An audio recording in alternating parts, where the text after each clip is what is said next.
Bonjour à tous, merci beaucoup d'être présents. Aujourd'hui, pour ce webinaire Focus les États-Unis, pour le secteur art de vivre, et par la suite, mission collective qu'on organise ensemble avec le Bureau Business France aux États-Unis, que je vais vous présenter à la fin de notre présentation. Du coup, en fait, le petit déroulé de ce webinaire, je laisse parole à Marine pour présenter son équipe et les chiffres clés qui sont assez intéressants. On va aborder. Mathieu, tu peux revenir juste en fait. Voilà. On on va aborder aussi une présentation du marché de la décoration, la filière équine. Il y aura aussi présentation du marché de la mode et des accessoires et le marché de la beauté et des cosmétiques. Et comme je vous disais, en fait, à la fin, je vais vous présenter la mission régionale qu'on organise pour ce secteur art de vivre. Donc voilà, merci Marine de présenter ton équipe. Bonjour à tous. Good morning, everyone. Le matin, parce qu'ici, il est 9 h à New York. Donc, j'ai l'honneur de vous présenter l'équipe Art de Vivre de Business France. Vous voyez qu'on est, on est 10 personnes. On est répartis sur 4 zones. On va dire que la majorité, le gros des troupes est à New York parce qu'il se passe beaucoup de choses en Art de Vivre et on espère vous voir nombreux à New York. Donc, on est 6 personnes en fait à New York. On a des personnes qui sont aussi au Canada, à Toronto, à Montréal. Et puis, on couvre les deux côtes avec des personnes qui sont à Los Angeles et à San Francisco. Alors, en ce qui me concerne, donc, ça fait 15 ans que je suis aux États-Unis. Donc, j'ai dévoilé juste avant, je suis française et américaine, installée à New York depuis à peu près 13 ans. Et j'ai également vécu au Texas et dans le Michigan, l'Amérique plus profonde. Dans mon équipe, je parlais donc de plusieurs Normands. Il y a notamment Mathieu Mao qui est avec nous aujourd'hui, qui s'occupe notamment de toutes les missions de business development et les missions spéciales, donc les missions notamment et délégations régionales. Et puis nous sommes organisés en fait avec des référents sectoriels, puisque dans l'art de vivre, on couvre plusieurs secteurs et aujourd'hui vous représentez tous ces secteurs, à la fois donc l'univers de la maison, tout ce qui est décoration, ameublement, le secteur de la beauté, de la cosmétique, du bien-être, avec Paige Allen qui nous fera une présentation en anglais à la fin de cette présentation, Kitri qui est en charge du secteur de l'enfant, de la mode et plus généralement aussi du secteur du luxe. Et puis Aboubacar, qui couvre le secteur des sports, loisirs, culture et le secteur du tourisme. Voilà. Donc voilà un petit peu pour la présentation de l'équipe. Pourquoi les États-Unis? Ça, c'est une bonne question. Pourquoi les États-Unis et pourquoi en fait New York? Donc, je ne vous l'apprends pas. Les États-Unis, première économie mondiale, premier marché des biens de consommation au monde, un marché qui est très très dynamique avec vraiment des consommateurs américains qui ont un fort pouvoir d'achat qui a progressé en l'espace de 10 ans. En France, ça a peut-être progressé de 8 points, 8%. Aux États-Unis, c'est plutôt 28%. Aujourd'hui, on est sur on va dire un PIB voilà, par habitant de quasi presque 60 000 $. Donc, on est sur un pays voilà, qui est riche, qui a l'habitude de consommer, qui consomme à crédit. Quand je dis riche, aux États-Unis, on a 33 millions de millionnaires. Alors, c'est 1 million, mais quand la maison coûte déjà 1 million, voilà, c'est facile d'être millionnaire. Mais bon, il y a quand même 33 millions de millionnaires et on va dire 17 millions de personnes qui ont plus de 5 millions en net worth, en revenus. Donc voilà, un pays dynamique, un pays avec qui il y a beaucoup d'échanges voilà, avec la France, avec des villes qui sont beaucoup plus ouvertes, on va dire, à l'offre française. Et New York, c'est vraiment en général la première porte d'entrée. On a aussi une autre porte pour les produits d'art de vivre et d'autres débouchés à Los Angeles, à Dallas, à Miami et dans une moindre mesure, on va dire Chicago et peut-être d'autres grandes villes comme Boston, Philadelphie, etc. Donc voilà, le territoire, il est très très vaste. Rien que la Californie, vous voyez, c'est la 5e économie mondiale, il y a 40 millions d'habitants. Le territoire, c'est plus de 17 fois la France. Donc voilà, il y a de quoi faire aux États-Unis, il y a de la place pour tout le monde. Donc c'est pour ça que je dis souvent aux entreprises françaises, aujourd'hui, le potentiel en fait est rarement une question. On va dire, il y a de la place, c'est un grand marché. Par contre, comment on y va et quelles sont les clés de succès? Ça, c'est encore une autre histoire. Les entreprises qui réussissent, en général, elles font comme vous, elles se renseignent, elles viennent sur place, voilà, elles se déplacent aux États-Unis 2-3 fois par an. Elles ont un très bon marketing, elles ont des bons outils de communication. On est au pays du marketing. On a des très bons produits, mais en général, on a un peu de mal à les marketer en France. Aux États-Unis, ils peuvent très bien marketer un produit qui est très mauvais. Enfin, on est au pays du marketing, donc il faut jouer avec les mêmes codes aux États-Unis. Et puis, bien entendu, il faut avoir une proposition de valeur qui est différenciante. Faut bien la travailler. Il faut bien comprendre son environnement. Et donc, c'est pour ça qu'on espère vous retrouver nombreux à New York au mois de septembre. On salue l'initiative de la région parce que les coûts de développement aux États-Unis sont très chers. Hein, les retours sur investissement ne sont pas aussi rapides que on pourrait l'être, par exemple, sur un marché comme le Canada. Ça, c'est beaucoup plus gratifiant, il y a beaucoup plus de potentiel, c'est 10 fois le marché canadien. Mais voilà, ça prend du temps, les coûts sont élevés. Si vous avez déjà fait un salon aux États-Unis, vous le savez. Et donc, c'est une très belle initiative de la région de pouvoir organiser voilà, ce type de mission et de vous aider tous sur ce territoire qui est immense, qui est vaste, qui regorge de potentiel, mais voilà, qui est aussi complexe, concurrentiel. Et on va détailler un petit peu plus juste après, l'équipe va détailler les différents secteurs pour que vous ayez un petit peu les grandes masses et des idées voilà, des différents secteurs. J'en ai fini pour ma partie et on va passer, alors je ne sais pas si Patricia est là, mais sinon on passe directement à Mathieu. Je pense. Oui, Ah, je suis là, je suis enfin arrivée. Bonjour. Donc, je suis Patricia Chung, secteur lead dans la décoration en Amérique du Nord. Et je vais vous présenter tout de suite le marché de la décoration et de la décoration d'intérieur. Donc, le marché des arts de la table est valorisé à 17,4 milliards de dollars, tandis que pour la décoration, c'est 172 milliards de dollars américains. Et les catégories les plus dynamiques sont en premier, c'est les produits luminaires à 9,2%, suivi des ustensiles de cuisine et du linge de maison à 4,2%. Pour la décoration d'intérieur, le secteur est porté par les meubles d'intérieur qui sont à soit 60% des ventes, suivi du linge de maison à 19% et des produits luminaires à 10%. Ensuite, en ce qui concerne les arts de la table, ce sont les ustensiles de cuisine qui prennent 40% des parts de marché. Le premier canal de distribution est l'e-commerce qui prennent 27%, environ 27% du marché. Ensuite viennent la grande distribution à environ 17% et les magasins spécialisés à 14%.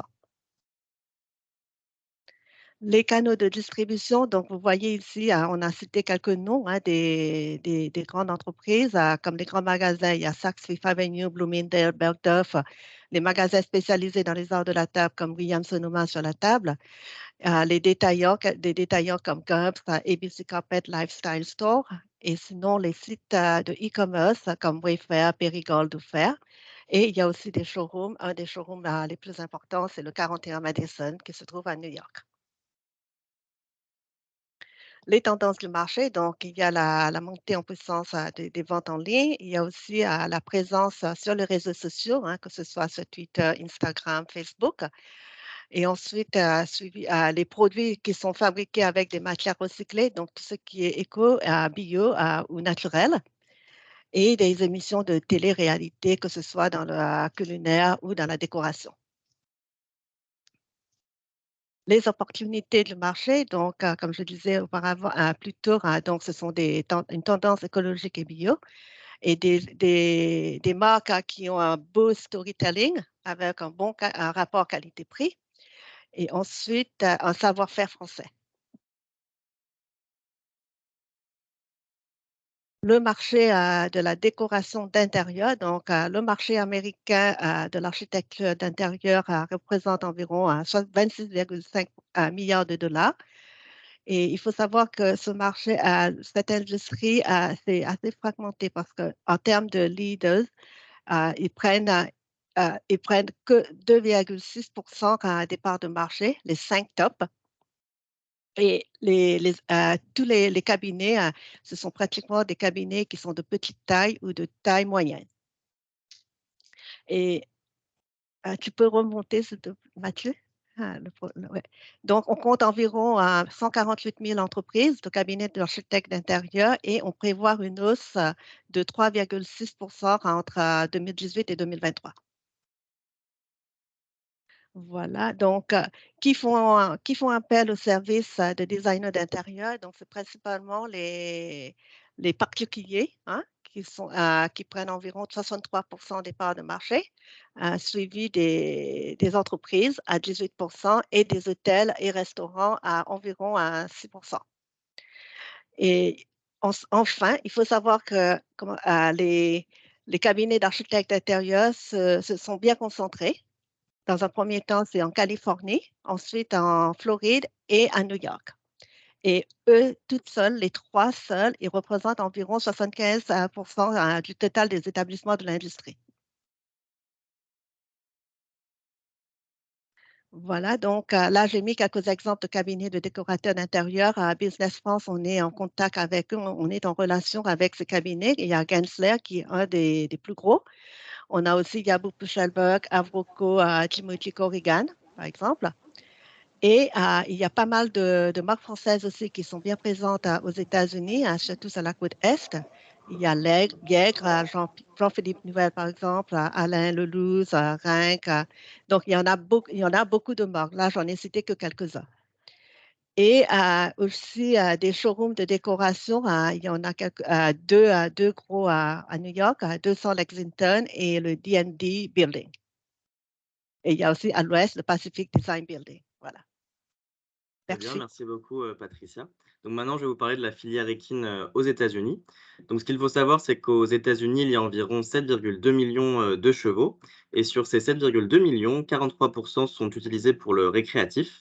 Viennent ensuite les chevaux qui sont utilisés pour les concours et les courses. Et enfin, les chevaux qui sont dressés pour les professions spécialisées. La filière équine est aujourd'hui valorisée à 122 milliards de dollars et elle emploie un peu plus d'1,7 million de personnes. Et les trois États principaux pour le monde équestre aux US sont le Texas, la Californie et la Floride. Floride, où sont organisées chaque année de nombreuses compétitions sportives et courses hippiques d'envergure internationale. Donc, en quelques chiffres, il y a environ 1,6 million de foyers aux États-Unis qui possèdent un ou des chevaux. Plus de 77% des propriétaires de chevaux sont des cavalières, sont des femmes. D'autre part, 50% des propriétaires de chevaux ont un revenu annuel supérieur à 100 000 $ et 60% des propriétaires de chevaux ont un poste de cadre. Donc, devant ces chiffres, ce qu'il faut vraiment retenir, c'est que pour les entreprises étrangères, les États-Unis sont un marché très important, pertinent, puisque les propriétaires de chevaux ont un fort pouvoir d'achat, ont les moyens et donc ils n'hésitent pas à dépenser des sommes assez importantes pour le bien-être de leurs animaux et pour acheter des produits de très bonne qualité.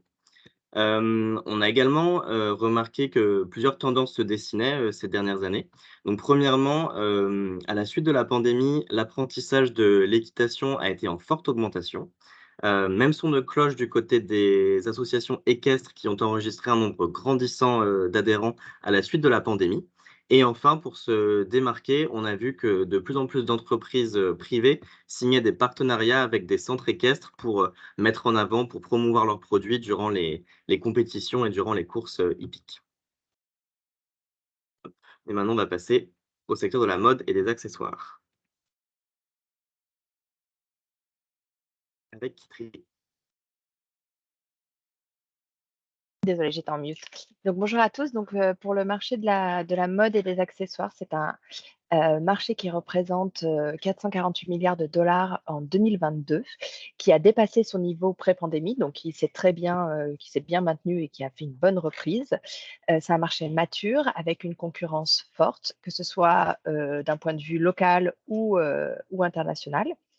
Euh, c'est un marché qui est concurrentiel, qui peut être donc difficile à pénétrer. Et pour ces raisons, il est important que votre marque puisse se différencier et apporter une réelle valeur ajoutée par rapport à l'offre existante. La mode féminine reste la pierre angulaire de l'industrie. Ça représente 159 millions de dollars. C'est suivi du sportswear de athleisure qui représente 146 millions de dollars. Donc, on verra un peu plus tard, mais c'est une tendance qui est très forte aussi aux États-Unis.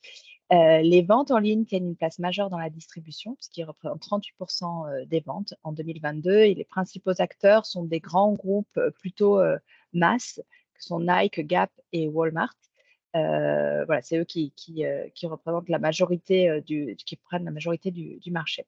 Il y a beaucoup de points de vente mode et accessoires, plus de 9000. On verra juste après aussi que les boutiques indépendantes sont très nombreuses aux États-Unis, les revendeurs multimarques. Et enfin, il y a une localisation des tendances sur les zones géographiques. Donc, on a historiquement une côte ouest qui est un peu plus décontractée et bohème chic, et une côte est qui est un peu plus sophistiquée et tendance, même si ça a quand même tendance à se lisser tout ça. Et on retrouve un peu une mode vestimentaire la même sur tout le pays. Il faut juste avoir en tête qu'il y a des pôles de richesse économique et de consommation qui se concentrent autour des grandes mégapoles du pays, donc tout ce que sont Los Angeles, San Francisco, Dallas, Houston, Miami, Chicago, New York, Boston. Voilà, ce sont des zones à privilégier pour un développement commercial aux États-Unis, car elles représentent le cœur de cible pour les marques françaises. C'est là que se situe le consommateur qui aime ces marques françaises. On estime que c'est 20-25% de la population américaine qui est intéressée par ces marques françaises dans le milieu de la mode et des accessoires. L'offre française, elle est appréciée et reconnue. Elle est souvent perçue comme un gage de qualité et de raffinement par les consommateurs américains. Les techniques artisanales, le savoir-faire sont valorisés. C'est souvent lié au haut de gamme d'ailleurs. Attention à ne pas baser tout votre argumentaire de vente sur cela, parce que même si c'est reconnu, il y a quand même déjà beaucoup de marques françaises qui sont déjà là, et c'est plus suffisant pour convaincre un acheteur. Voilà. Donc, il faut aussi mettre en avant d'autres qualités de vos marques. Si on passe à la slide suivante. Ça charge.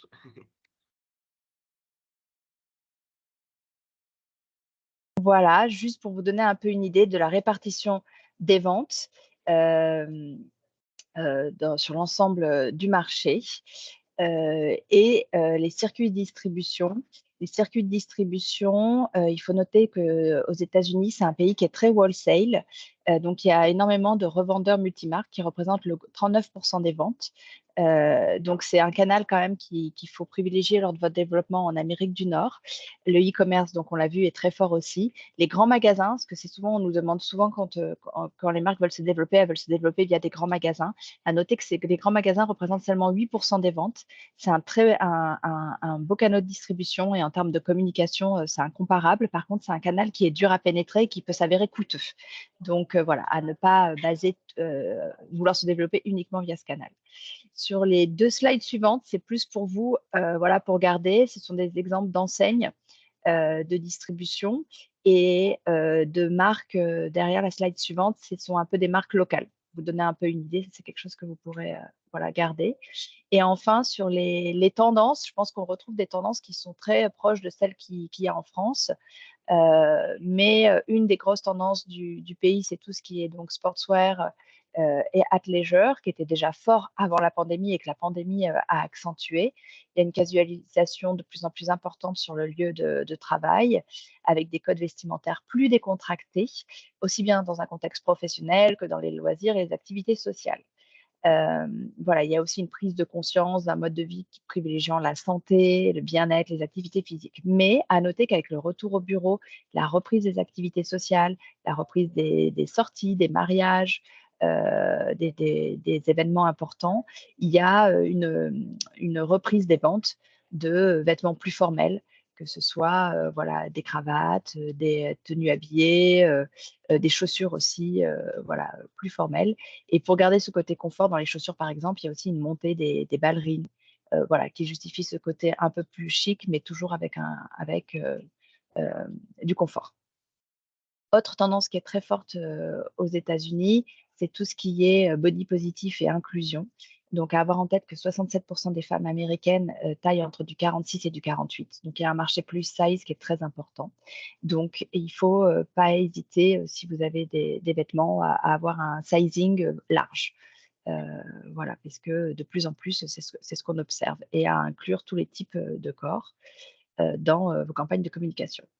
En termes de tout ce qui est éco-responsabilité. Donc voilà, ça, je sais que c'est une tendance qui est forte en France. Donc voilà, c'est la même, c'est très fort et de plus en plus demandé.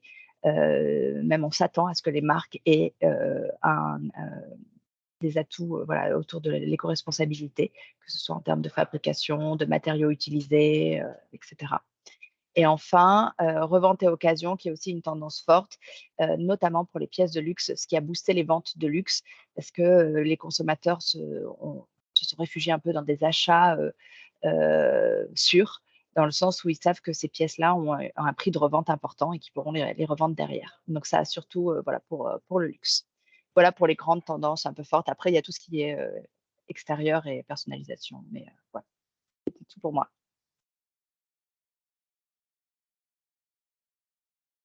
Paige, on te laisse la parole. Hi, everyone. I'm Paige, and I'm based here in New York. And as Maureen said, I'll be speaking to you in English for now, but hopefully by the time you're here in September, I'll be able to chat with you a bit in French. So now to give you a super quick overview of the cosmetic sector in the US. The annual revenue created in the United States by the beauty and personal care market has been estimated at over 80 billion, and that grows every year, of course. The average American woman spends about $850 a year on beauty wellness products. The average man spends, I believe, closer to around $300 US. And 30% of all revenue is generated from online sales. And that increases more and more every year with the expansion of e-commerce on social media platforms and everything else we see growing. Next slide, please. These are, that's a different one. All right. So this is an overview of key retailers in the sector. So the main hubs being really in the beauty sector between New York, LA, and San Francisco, but of course, with growing markets in Boston, Houston, Miami, and other cities spread across the United States. So going from left to right, we have premium luxury retailers, department stores, specialist stores, and boutiques in high-end areas. In the middle are more accessible but very popular stores with broad reach, pharmacies, Target, and stores like that. And on the far right, more unique options such as clean beauty retailers, which a lot of French beauty brands find really interesting and they fit really well with, and subscription-based shops, which have both become very popular in recent years. Next slide. And then diversity and sustainability. So the American beauty industry is seeing really strong consumer demand for the inclusion and representation of all skin types and skin tones. The diversity of other topics of other categories include gender equality and LGBTQ inclusion. And over 50% of millennials and Gen Z customers are looking for organic beauty products. And this sector, this category of demand continues to grow. And French brands already have a lot of advantage in this demand because given EU regulations and all of that, a lot of companies already have that sustainable product at their helm. So it's really an advantage and we really want to promote that. So if you have any other questions, feel free to reach out. But for now, that's a super brief overview on the US cosmetics industry. So back to Mathieu or Maureen to wrap up, I believe. Thank you. Merci beaucoup, Paige. Donc, si vous avez des questions, en effet, n'hésitez pas à nous les poser maintenant. Sinon, on va passer à la description de la mission collective du mois de septembre. Ouais, pour tous ceux qui ont des questions sectorielles, vraiment, parce qu'on a bien noté avec toute l'équipe que vous êtes dans des secteurs vraiment très différents, on pourra aborder ça si vous participez du coup en point conseil, s'il y a besoin de détailler un petit peu plus de choses. Mais voilà, il y a certaines choses là, que vous avez notées. 20-25% des Américains qui sont intéressés par des produits français, c'est à peu près du coup toute la population de la France. C'est comme si on vendait à tous les Français et Françaises. Donc, passons à la description du coup de la mission, mais sachez que voilà, n'hésitez pas à mettre des questions dans le chat et on pourra y répondre après ou si vous avez des demandes spécifiques. Alina, est-ce que tu veux prendre la main? Exactement. C'est bon pour toi? Mhm. Ok. Du coup, comment tu mets en fait un plan écran? Ouais, c'est toi qui vas faire. Ok. Du coup, en fait, voilà, je vais vous présenter les missions de prospection qu'on organise avec Business France aux États-Unis du 25 au 29 septembre 2023. Notre point d'ancrage, c'est New York, mais aussi autres villes, en fait, en fonction de demande. Est-ce que ça va marcher, le changement de slide? Essaie de cliquer ou avec les flèches du clavier, sinon je vais passer de mon côté. Non, ça marche pas Ok, forcément. bon, bah, je vais passer. Vas-y. Du coup, tu annules le... Oui. Donc, ce qu'on propose en fait dans le cadre de cette mission collective, donc un moment de la mission, c'est une validation du potentiel marché, comme Marine vous a informé. Donc, en fait, c'est le point conseil qui va être organisé entre vous et le bureau. C'est un point conseil qui va être basé sur un cahier de charges pour savoir en fait vos attentes et vos besoins et le bureau il pourrait vous informer en fait du potentiel et de moyens en fait comment le bureau il peut vous aider pour votre développement. Ainsi que le suivi individualisé par votre conseiller international référent ici en Normandie. Et appui à l'organisation logistique. Donc, c'est moi en tant que chargée de cette mission qui va organiser en fait toute la partie logistique et vous allez être accompagné. Sur place, donc en fait, vous avez un cadrage collectif, donc toutes les séquences collectives que vous allez avoir ensemble pour vous présenter en fait les marchés et les différents secteurs. Et bien évidemment, le but de cette mission, c'est vraiment le rendez-vous B2B sur mesure, les rencontres avec des prospects ciblés. Et aussi, on fait beaucoup attention sur le networking, donc en fait le dîner networking qui va être organisé avec la communauté d'affaires locale. Tu peux passer à un autre slide, Mathieu.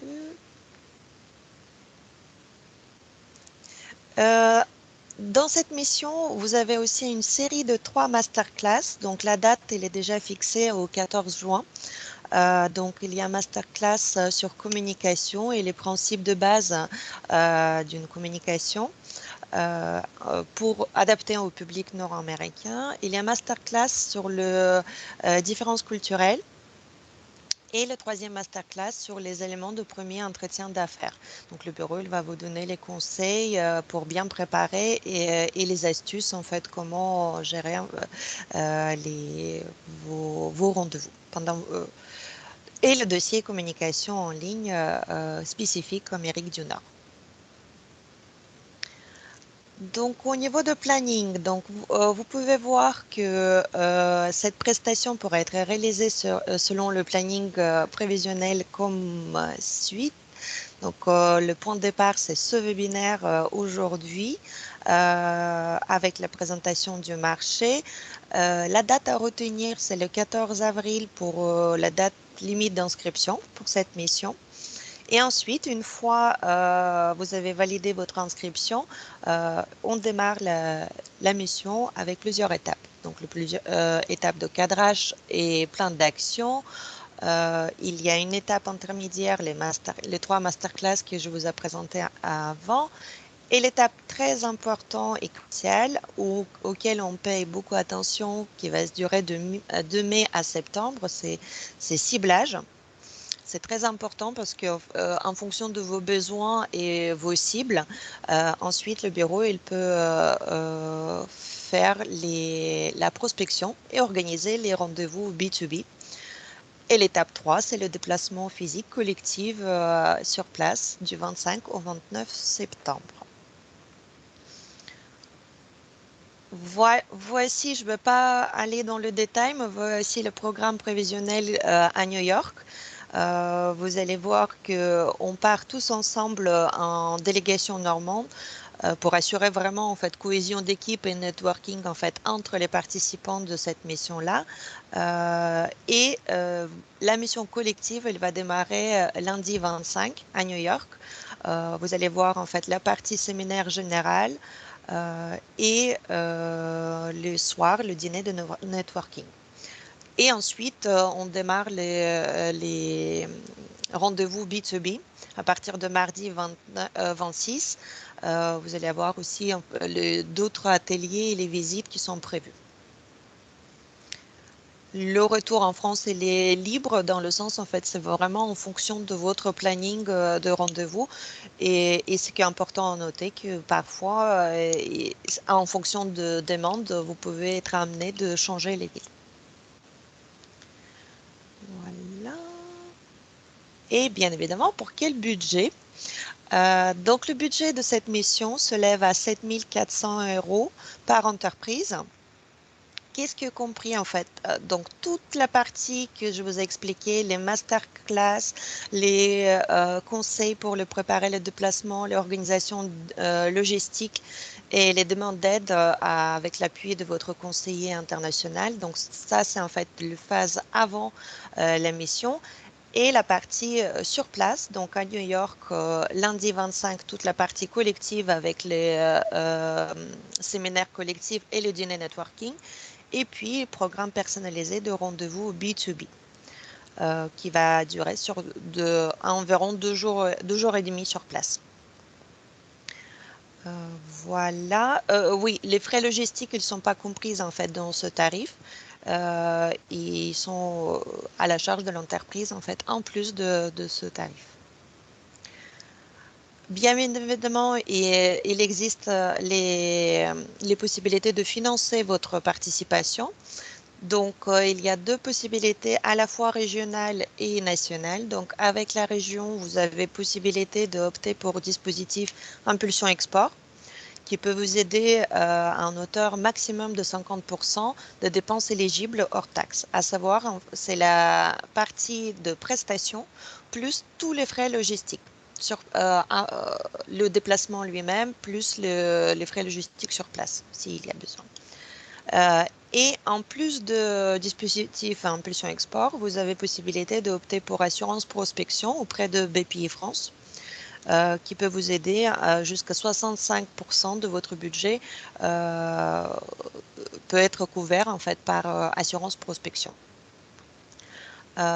C'est bien évidemment en fait c'est les avantages financiers sous réserve d'éligibilité et je vous invite de contacter votre conseiller référent pour monter le dossier et pour vous aider en montage de dossier.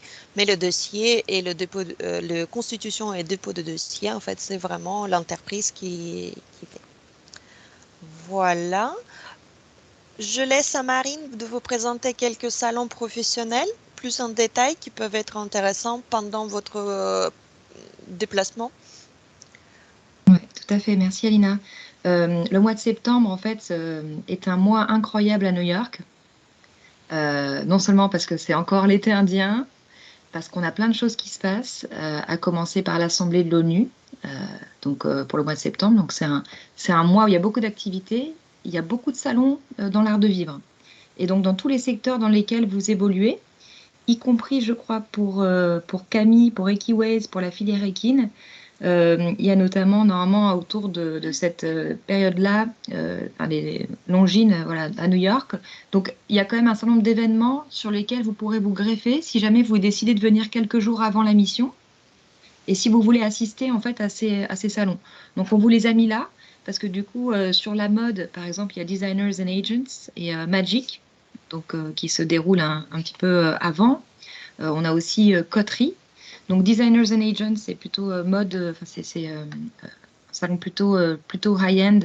On a une présence française assez forte sur Coterie.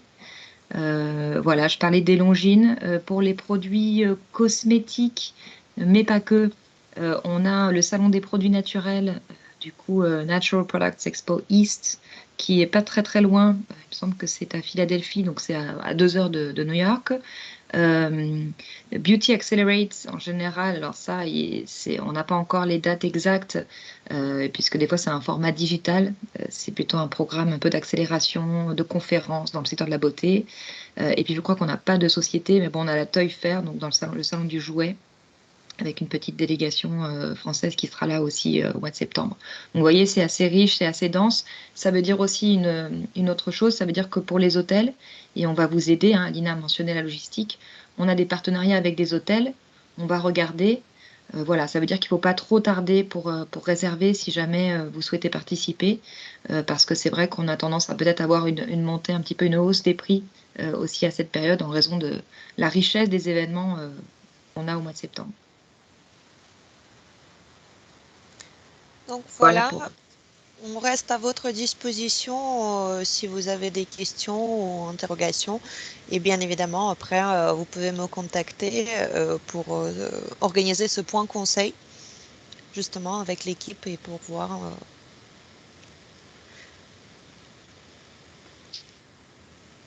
Ça. Qui veut Est-ce que vous- participer? Alors, on espère tout le monde, hein, on espère tous ceux qui étaient là veulent participer, sachant que, Alina, hein, s'il y a 5 ou 6 sociétés, la mission se fait.